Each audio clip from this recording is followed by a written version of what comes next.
মুহাম্মদ সাল্লাল্লাহু আলাইহি ওয়াসাল্লাম যেভাবে সালাত আদায় করতে বলেছেন, পুরুষ নারীকে এভাবেই সালাত আদায় করতে হবে। এটা চূড়ান্ত হিসাব। পৃথিবীর কোনো মানুষের সালাত আদায়ের জন্য ব্যতিক্রম কোনো প্রমাণ হবে না। সহিহ হাদিস দ্বারা প্রমাণ পেশ করতে হবে, অন্যথায় যা করেছি ভুল হয়েছে।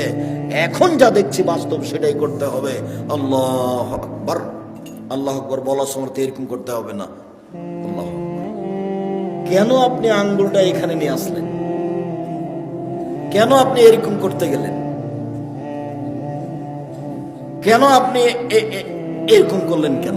আল্লাহু আকবার। ডান হাতের কবজি বাম হাতের কবজির উপরে রাখেন, সহিহ হাদিস। বাহুর উপরে বাহু রাখেন, সহিহ হাদিস। বাহুর উপরে বাহু রেখে যদি ছেড়ে দেন তাহলে বুক থেকে একটু নিচে যাবে, পেটের উপরে থাকবে। আর কবজির উপরে কবজি রেখে বুকের উপরে রাখেন, 5টা সহিহ হাদিস।